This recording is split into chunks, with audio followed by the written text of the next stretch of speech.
deaths. The United States still grappling with the pandemic.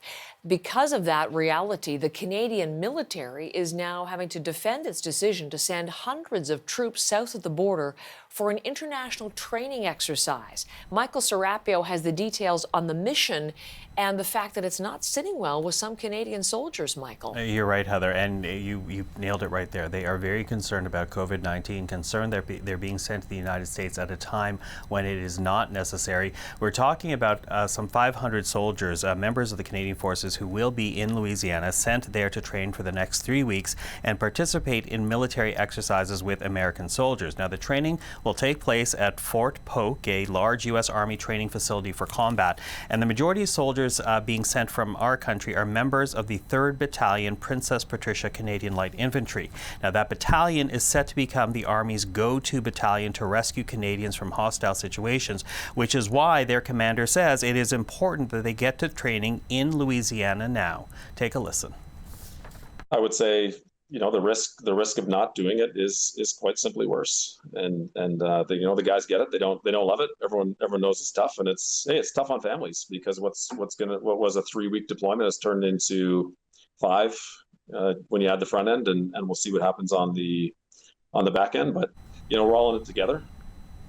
But one soldier that CBC News spoke with on condition of anonymity says there are concerns among the rank and file about being sent to the U.S. in the midst of a pandemic, concerned that commanders are essentially putting them in harm's way when it comes to COVID-19. And take a look at this statement we put on the board from this soldier. He said, "I think everyone is pretty concerned about the liberties they take with the health and wellness, not only of the members participating, but the public for such a trivial exercise. It is absolutely not necessary." But as you heard there, Heather, the military is defending the actions, and so far the operation is going ahead.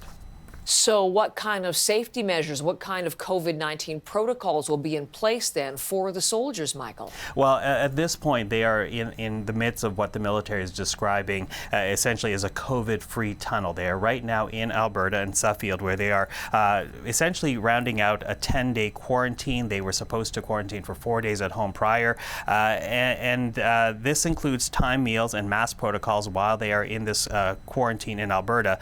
The group will be tested today, and that is before their scheduled departure on Friday. They will take a chartered flight to Louisiana and then make their way to the base by private bus. And on their return, Colonel Rutland says soldiers won't be allowed to go out until they are free and safe of COVID-19, and that's, of course, to protect their families as well as the general Canadian population. But obviously, as we have heard here, Heather, the soldiers that are being sent, some of them at least, are very concerned about what they're going to be greeted with. Okay, we'll continue to watch that closely. Michael Serapio, thank you very much.